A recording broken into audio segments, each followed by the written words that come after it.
Bienvenidos al 8º episodio de Mano a Mano, Historias que Inspiran, un espacio donde vamos a conocer experiencias de vida de profesionales y personas que aman lo que hacen y por qué decidieron estar donde están o hacer lo que hicieron. En el último episodio de este año 2023 estoy con Sofía, científica, una amiga de toda la vida, a la que, como a todos los que he entrevistado, admiro mucho. Gracias, Sofi, por estar acá. ¿Cómo estás? Hola, Emily. Bueno, un placer estar acá. Y bueno, contenta de poder participar de este ciclo que estás preparando. Gracias, muchas gracias. Bueno, hoy vamos a hablar un poco de ciencia, de la mujer en el campo de la ciencia y de una enfermedad que afecta fuertemente al sexo femenino, la endometriosis. Contame, Sofi, primero, ¿cómo te definirías? ¿Cómo me definiría? Bueno, creo que soy una persona como muy curiosa, que siempre como que trato de buscar el porqué de las cosas, cómo ocurren las cosas, y eso un poco como que me llevó a dedicarme a lo que hago, que soy investigadora, soy becaria de CONICET, y siempre me interesó mucho lo que son las ramas que se dedican a la parte de la ciencia y la salud. Sobre todo la parte de la salud humana, siempre he trabajado con distintas enfermedades, y bueno, ahora como que mi foco central es en la endometriosis, pero bueno, siempre como que me ha llamado mucho la atención cómo funciona la salud desde muy chiquita, de por qué ocurrían las enfermedades, cómo funcionaban los tratamientos médicos, y bueno, siempre estuvo ahí el factor curiosidad.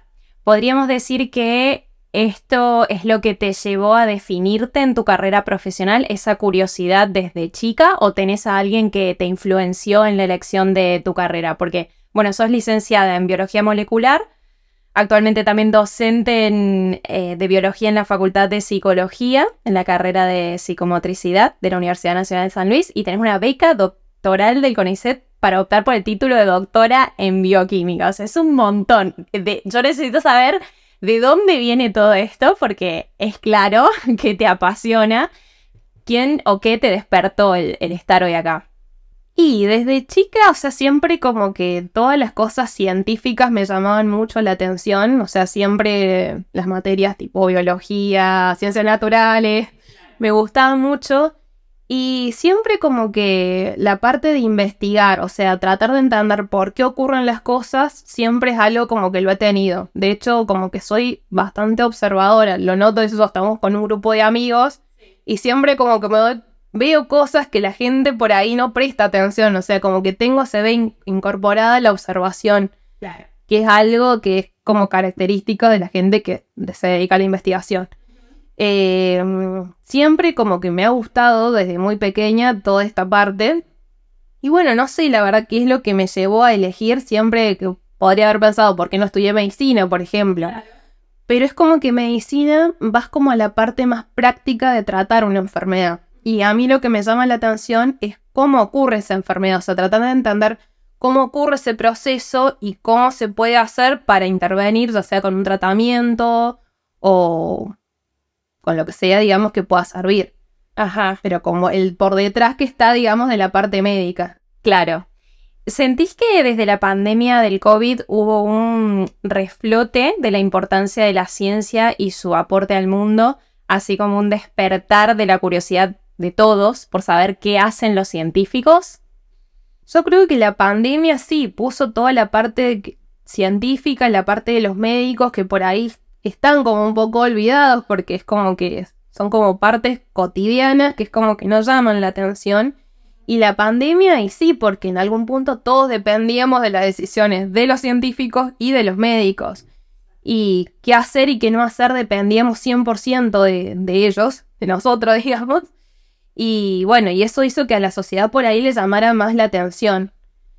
Así que sí, creo que la pandemia como que sí fue un punto clave para atraer por ahí a la sociedad hacia esta parte que por ahí no está como más olvidada, más oculta, ¿no? Más oculta quizás. Y siendo la ciencia algo tan esencial para todos, ¿por qué crees que los gobiernos no la apoyan lo suficiente y haya tanta fuga de talentos? En tu caso, vos decidiste quedarte acá, pero sabemos que no es lo más común en el ámbito. ¿Por qué crees? Es que yo creo que hacer ciencia es complicado en todo el mundo.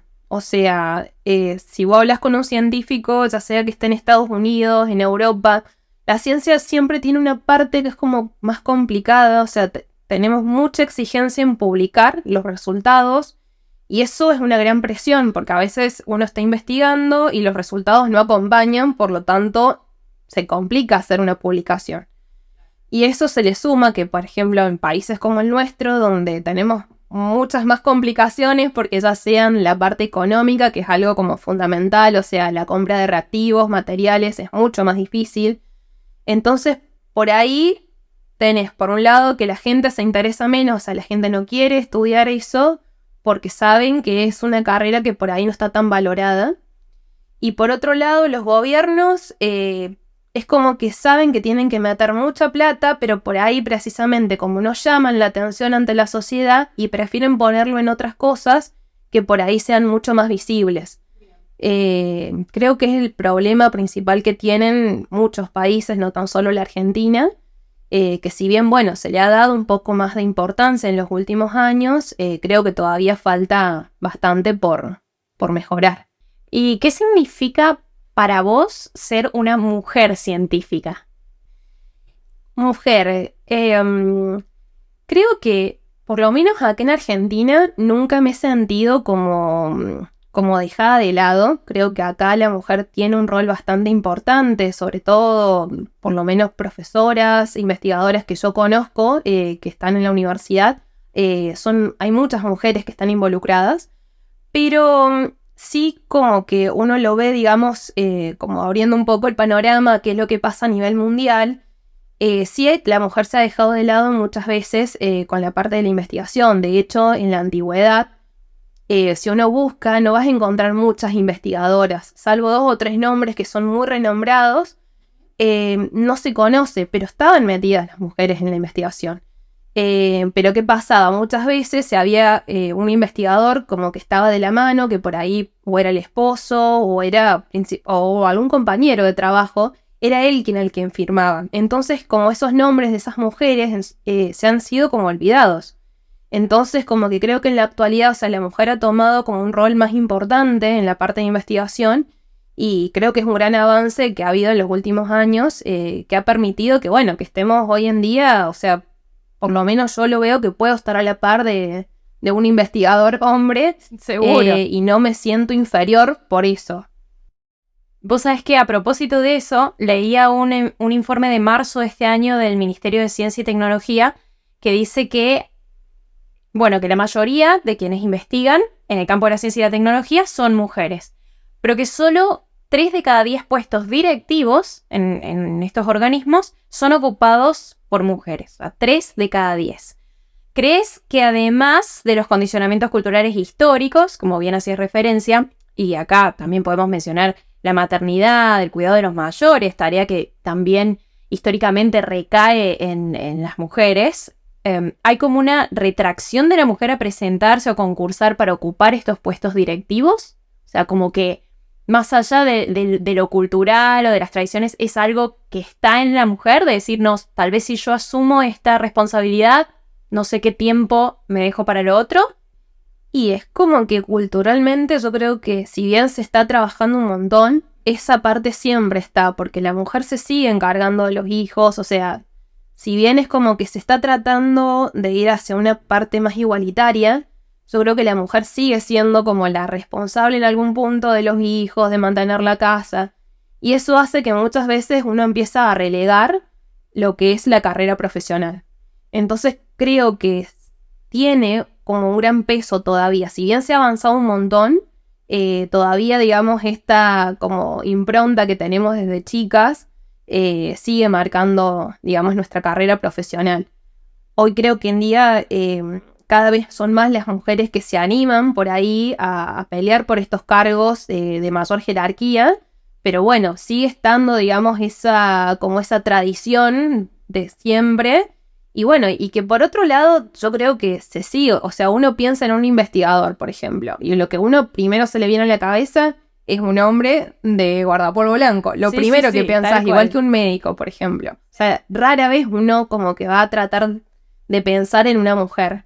Entonces creo que es algo que como sociedad por ahí hay que seguir como trabajándolo para que por ahí más niñas se animen a pensar que pueden ser científicas, que pueden ser médicas. Como te digo, se ha avanzado, pero falta un montón todavía. Sí, parte de esa construcción cultural que como sociedad tenemos que seguir impulsando para que, bueno, eso, al pensar se nos represente también una imagen de una mujer médica, de una mujer científica. El Estado podría acompañar entonces a las mujeres, por ejemplo, con incentivos educativos para que se interesen por la ciencia o incentivos para un mejor reparto de estas tareas de cuidado y que, por ejemplo, no sé, el proyecto de maternidad y lo profesional puedan como caminar de la mano. Por ahí romper un poco los estereotipos, o sea, Exacto. Yo he visto que se han hecho ciertas actividades, por ejemplo, el Día de la Mujer o el Día de los Científicos, se suelen hacer actividades donde tratan de promover a las niñas en la ciencia, para que lo que se busca es como despertar ese bichito que te atraiga a que empeces a ver, a que empeces como a que te llamen la atención otras cosas que por ahí no es lo tradicional, que es lo que uno pensaría que va a ser una mujer. Yo creo que hay otras carreras que por ahí es como que uno ya se acostumbró a ver más mujeres, pero existen otras carreras que todavía falta un montón. Exacto. Sí, y así como lo decimos de las mujeres, también vale para lo contrario en carreras que tradicionalmente se han asociado a la mujer, para que también se asocie al hombre, ¿no? O sea, es una cuestión... Es como romper los estereotipos que existen en la actualidad. Seguro.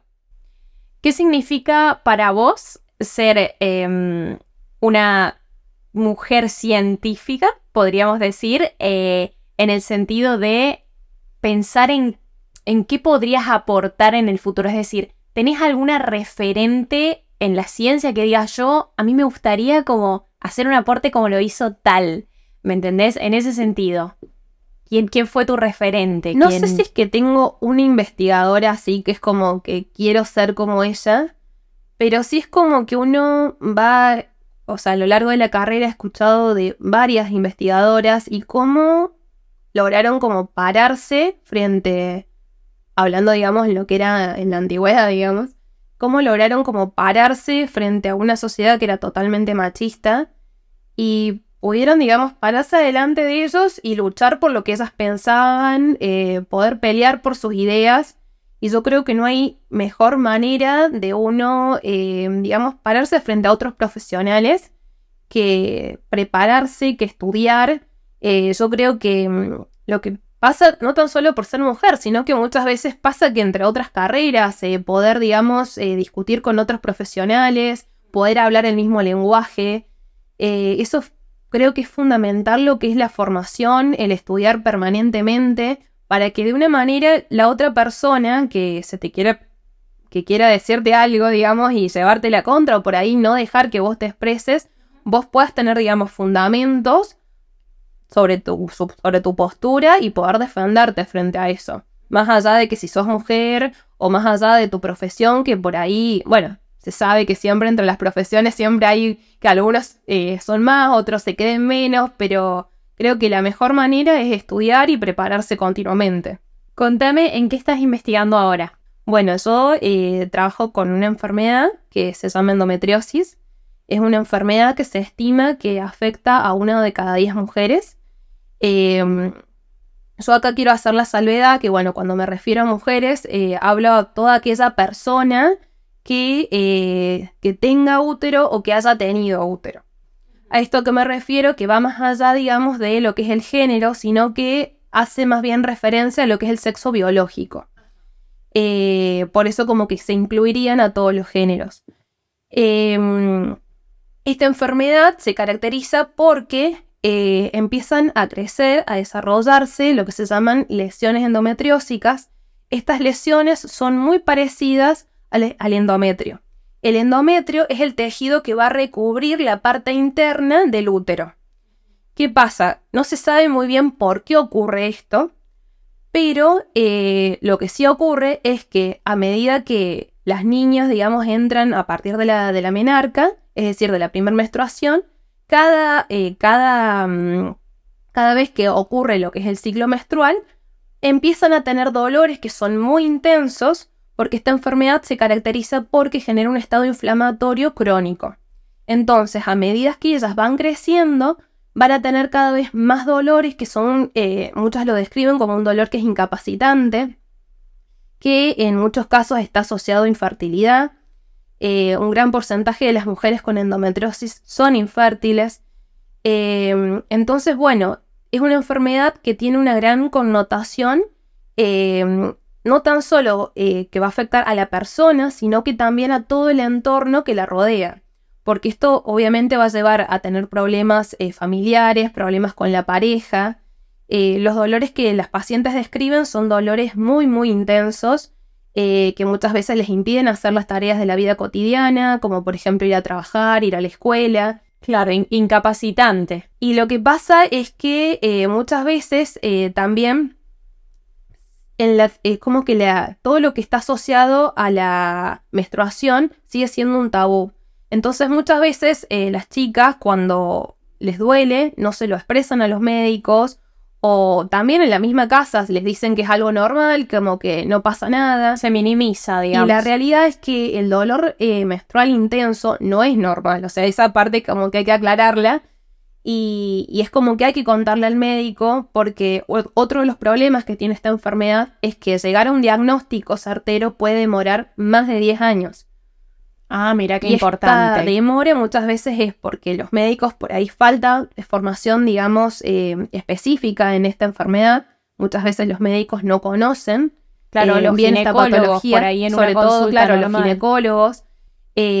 Por otro lado, como te decía, como es un tabú, por ahí no lo cuentan, entonces pasan los años y bueno, ya cuando la enfermedad avanzó ya demasiado, recién ahí acuden a la consulta médica.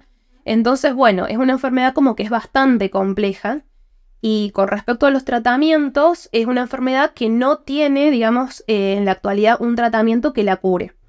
Todos los tratamientos que existen lo que permiten es como llevar una mejor calidad de vida, pero no la van a curar a la enfermedad. No la erradican. Y el gran problema que también hay es que es muy variable la respuesta del paciente a ese tratamiento. Hay pacientes que con un tratamiento, digamos, estándar pueden llevar una vida normal, pero existen otro grupo de pacientes que no responden, entonces ya tienen que acudir a tratamientos que son por ahí un poco más cruentos, más dolorosos, que ya no es, digamos, un tratamiento farmacológico, sino que tienen que acudir a las cirugías. Y es una enfermedad que bueno, te va a afectar mucho lo que es la calidad de vida, porque estos dolores afectan a todo lo que es la región abdominal. Entonces, bueno, con el tiempo se va volviendo cada vez como más grave. Y vos lo que haces es investigar un posible tratamiento, dado que no tiene cura, ¿vos tratás de desarrollar un tratamiento para esto? Claro, yo lo que trabajo con un tratamiento que es del tipo hormonal.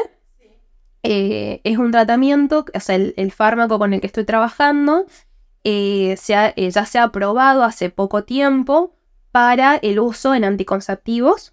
Es un anticonceptivo que está disponible en otros países, como por ejemplo Estados Unidos. Fue aprobado por la FDA y la realidad es que no se sabe, no se ha estudiado particularmente con la endometriosis.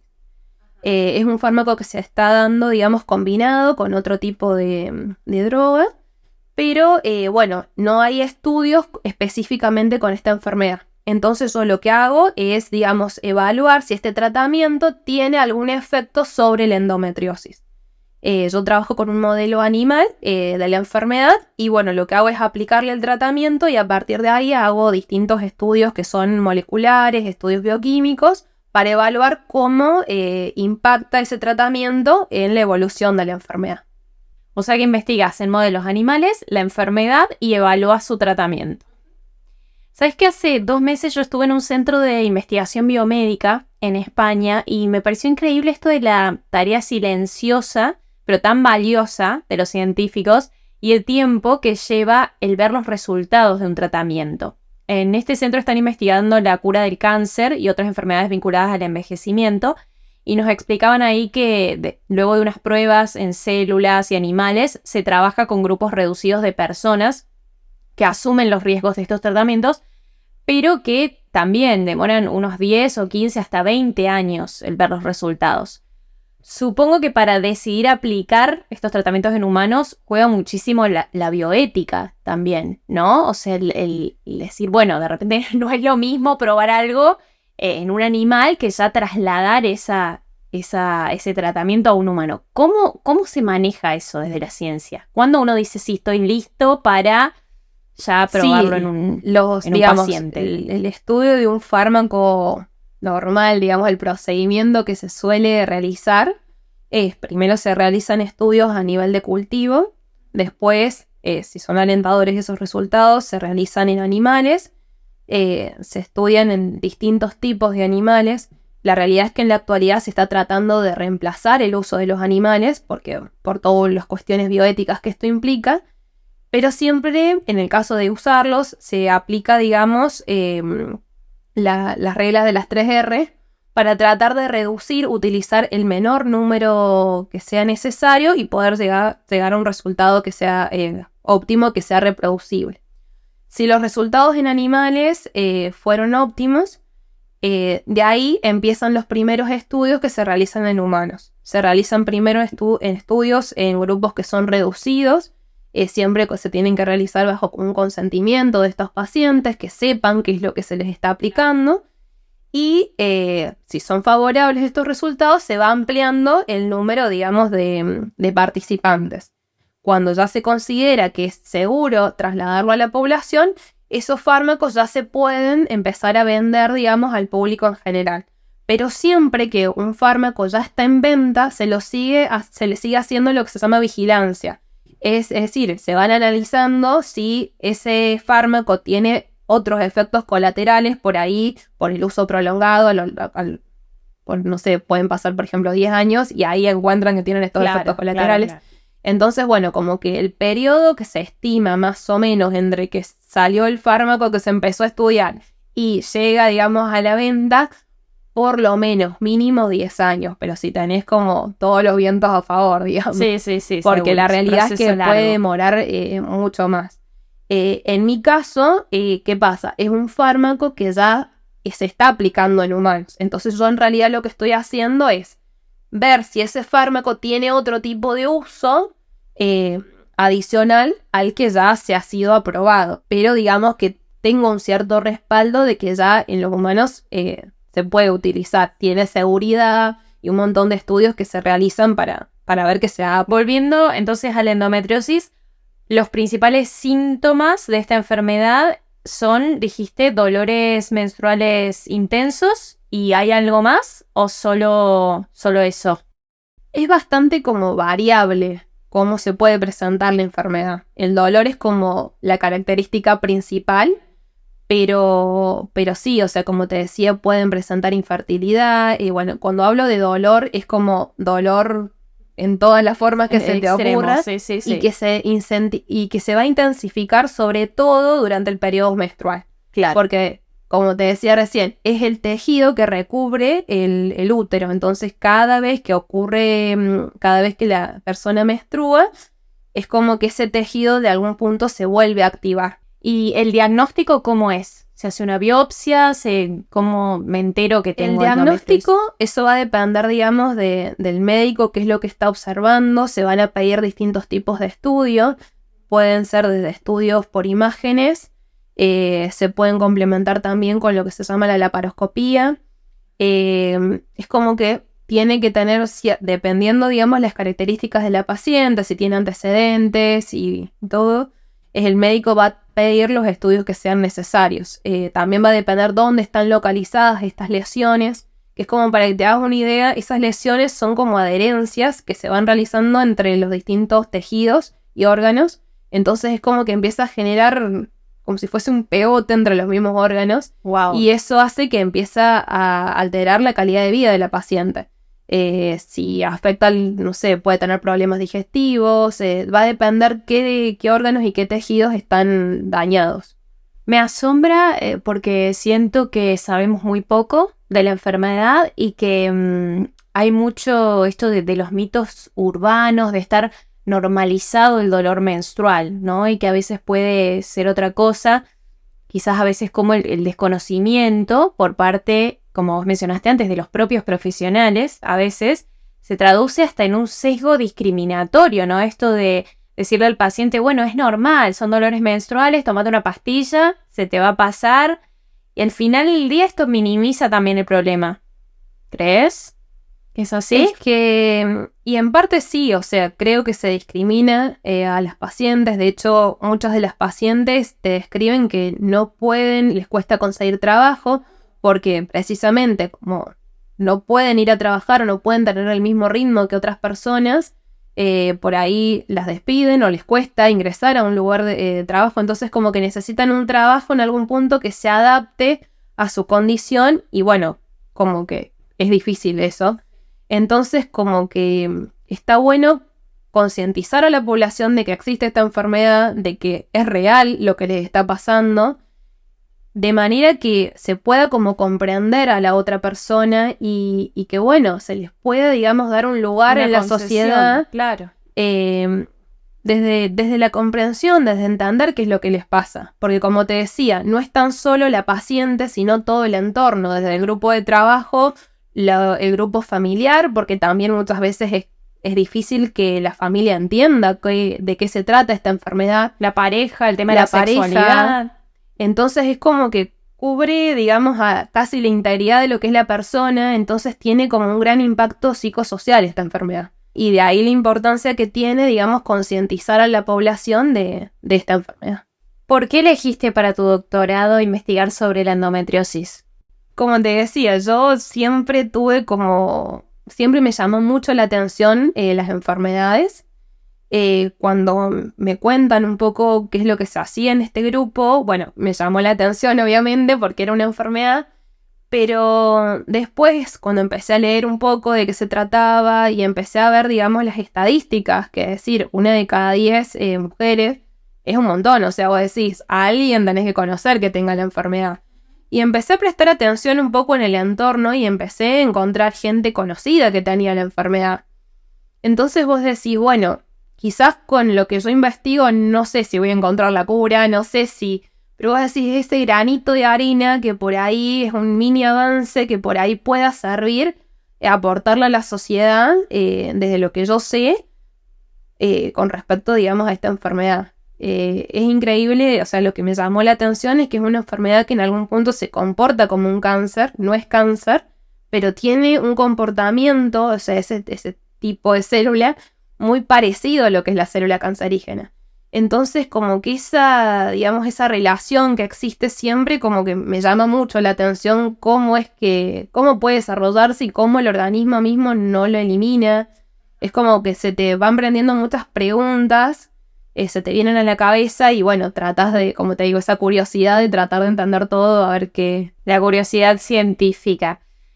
¿Está reconocida la enfermedad en Argentina? ¿Qué pasa con el reconocimiento por parte de las obras sociales?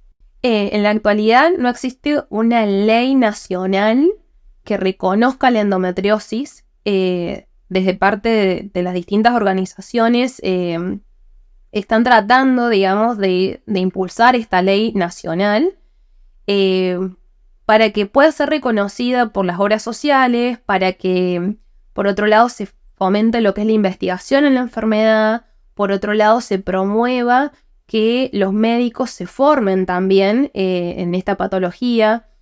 Pero bueno, la realidad es que se está peleando, pero no se ha llegado, se han presentado varios proyectos ya, pero bueno, no han llegado, digamos, a hacer ley. Entonces, bueno, es algo que se está peleando desde las distintas organizaciones para que, bueno, pueda ser reconocida. Uno de los problemas, digamos, que hay en la actualidad es que al no ser reconocida como tal, cuesta que los tratamientos en muchos casos son costosos, entonces, bueno, cuesta que las pacientes puedan acceder a ese tratamiento con el diagnóstico de endometriosis. Es un problema que se les presenta a los médicos para poder, digamos, dar las recetas, entonces como que sería algo súper importante que pueda ser reconocida esta patología. Pero bueno, ahí estamos todavía en proceso, entonces, wow. Antes de asumir, el presidente actual reavivó un poco la polémica en torno al CONICET.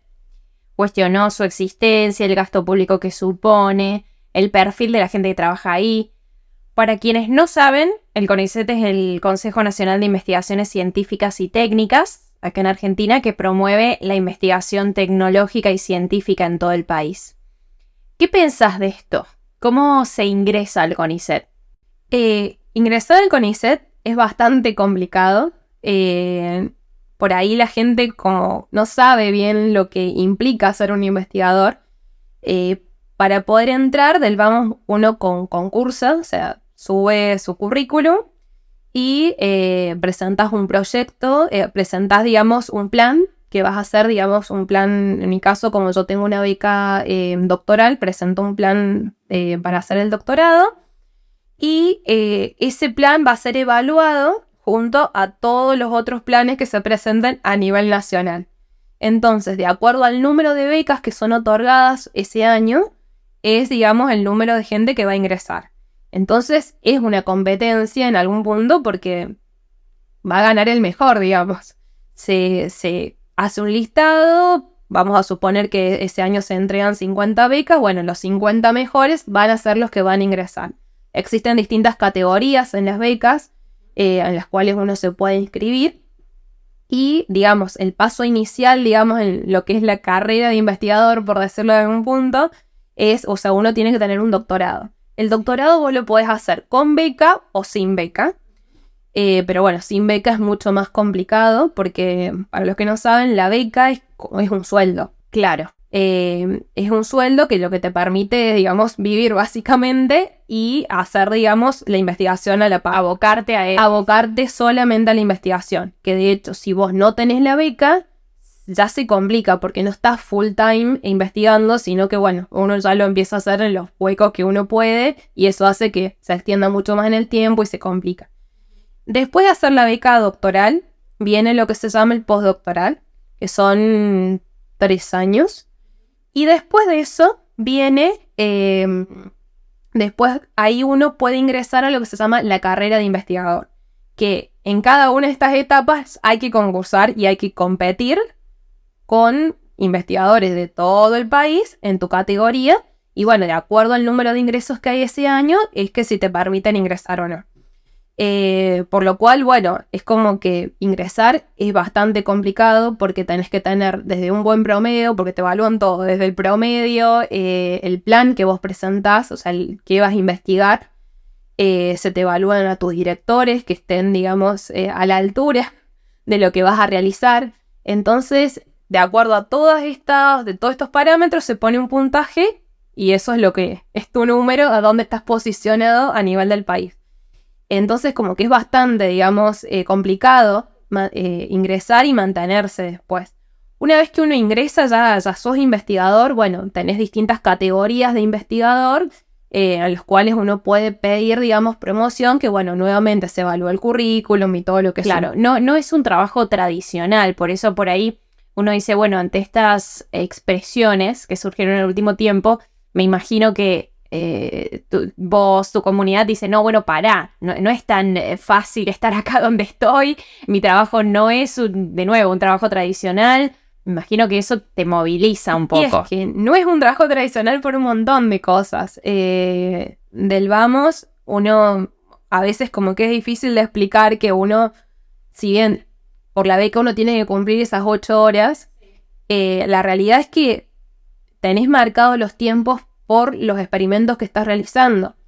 Hay días que realmente uno tiene experimentos que son súper extensos y por ahí estás más tiempo de lo esperado, o a veces te toca trabajar los fines de semana, que por ahí no estás en mesada, lo que nosotros decimos es ir al laboratorio, pero tenemos muchísimas horas trabajando con la computadora, leyendo, investigando.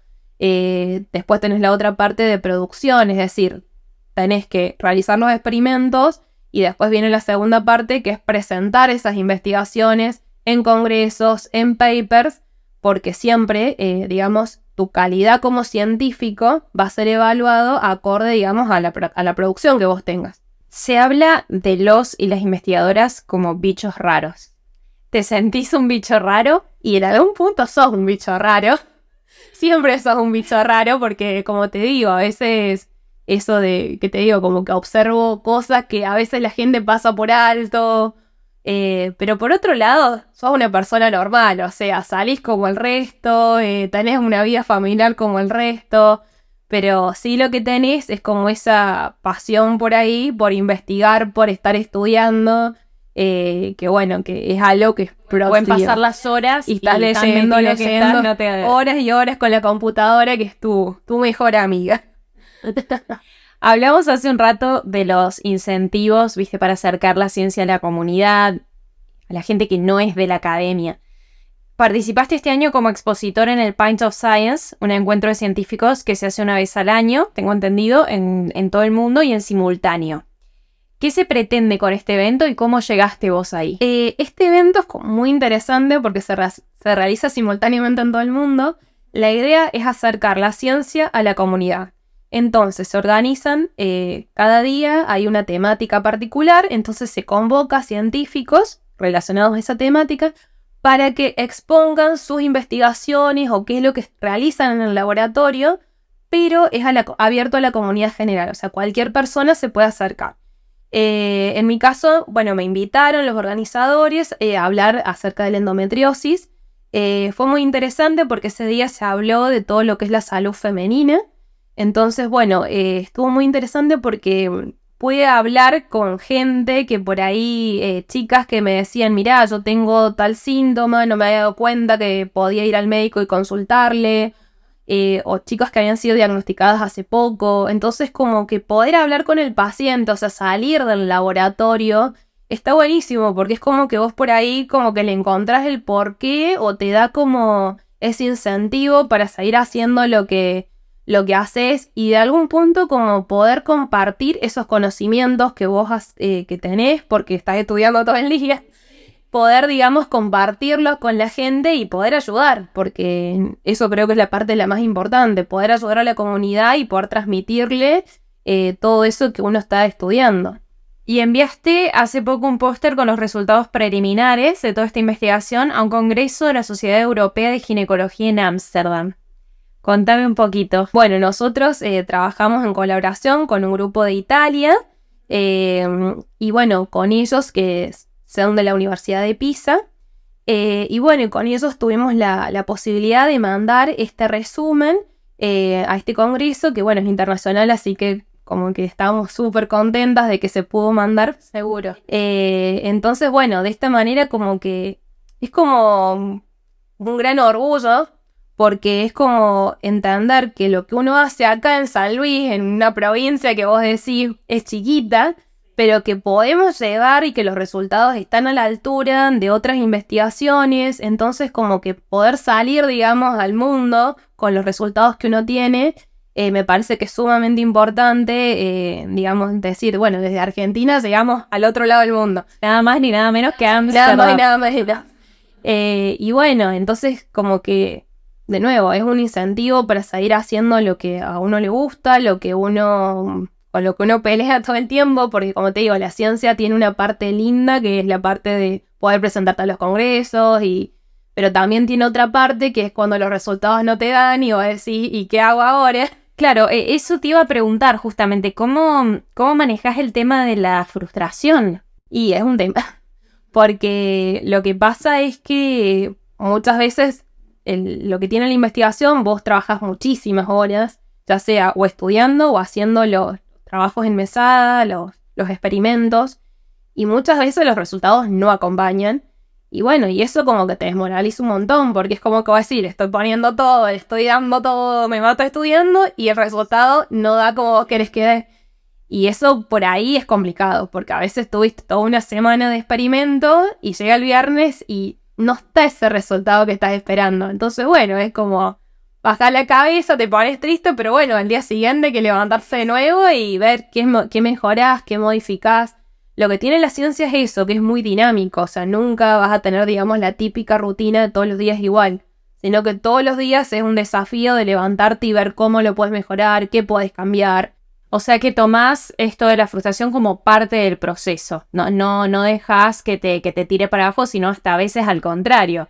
que te motive. Es como que es necesario. O sea, yo creo que todos los que trabajan en ciencia saben que si te dejas como abatir y estás complicada. Perdés. Siempre tenés como que tratar de levantarte al otro día, ponerle buena cara y arrancar. Y por eso que, como te decía recién, cuando llegás a poder presentar en un congreso o publicar un paper, es como sumamente como gratificante poder llegar a eso.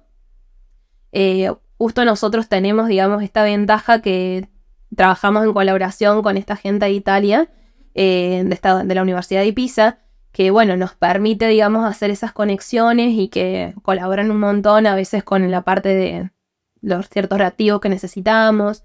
Entonces, como que tenemos esa como ventaja, pero bueno, como te digo, la parte de la ciencia, yo creo que esa parte de luchar con la frustración es algo propio del científico y es algo propio de esta carrera, digamos.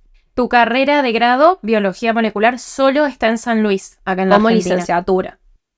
Brevemente, ¿qué pensás del uso de la inteligencia artificial en la ciencia? Pues estamos hablando un poco de esto de que las horas, de que uno se mate. ¿Qué pasa si un día viene y la máquina hace todo? O ya lo está haciendo. Creo que es una gran ¿Qué te herramienta suscita? la inteligencia artificial que nos va a facilitar un montón las cosas, pero creo que nunca hay que perder el norte de decir sigue siendo una máquina. Entonces, como que no podemos delegar todo lo que hacemos en decir que me haga todo. Porque la realidad es que sigue siendo una máquina, tiene errores y no podés, digamos, dejarla que trabaje sola. Sí creo que es una herramienta que por ahí te puede ayudar en las traducciones, por ejemplo. A veces con el inglés es medio complicado. Sí. Pero es una herramienta más. O sea, un elemento que podés utilizar o no, que te puede simplificar algunas cosas, pero creo que no estamos por lo menos preparados como sociedad todavía para delegarle todo el trabajo para que lo haga. Y no lo ves como algo amenazante, digamos, sino más bien como tratas de buscarle el lado de esto me puede ayudar, siendo consciente de que a la vez yo tengo que hacer mi parte. Creo que es una gran herramienta, pero también no te voy a negar que me asusta un poco la rapidez con la que está avanzando. De hecho, en las publicaciones, cuando nosotros queremos publicar en un paper, la primera pregunta que viene es que si has utilizado inteligencia artificial para elaborar tu paper. De hecho, uno se empieza a ver cómo funciona, es un peligro, porque la realidad es que siempre la ciencia tiene como un lado B o una parte que por ahí no está buena. Es de que precisamente por esta presión que muchas veces tienen muchos científicos, hay gente que no tiene buena moral y falsea ciertos resultados. Entonces la inteligencia artificial, como te digo, se puede utilizar para cosas buenas, pero también se puede utilizar para otras cosas como falsificar ciertos resultados o para generar cosas que puedan ser como más creíbles. Por lo tanto, creo que es una herramienta, como te digo, que es peligrosa y que está bueno usarla, pero hasta un cierto nivel, y que está bueno también que le pongan ciertos controles, que se sepa cuándo se está utilizando, porque se puede hacer cualquier cosa. Sofi, ¿y cuál es tu válvula de escape? ¿Qué es lo que más te gusta hacer cuando no estás en el laboratorio? Cuando no, que no son muchos los tiempos. Cuando no estoy en el laboratorio, a mí lo que me gusta es cocinar, o sea, nada que ver. O tengo también como una parte más artística de, no sé, hacer manualidades, cosas chiquitas. Tengo una amiga con la que suelo juntar a veces los fines de semana y hacemos algunas cositas. Pero es que nada que ver, o sea, todo trabajo manual, como una beta más artística, digamos. Fantástico, me encanta. Bueno, me encantó. Y también quiero decir que me gusta muchísimo que escuches los podcasts en el laboratorio. Gracias por tus devoluciones. Le acompañen esas tardes largas ahí con el microscopio.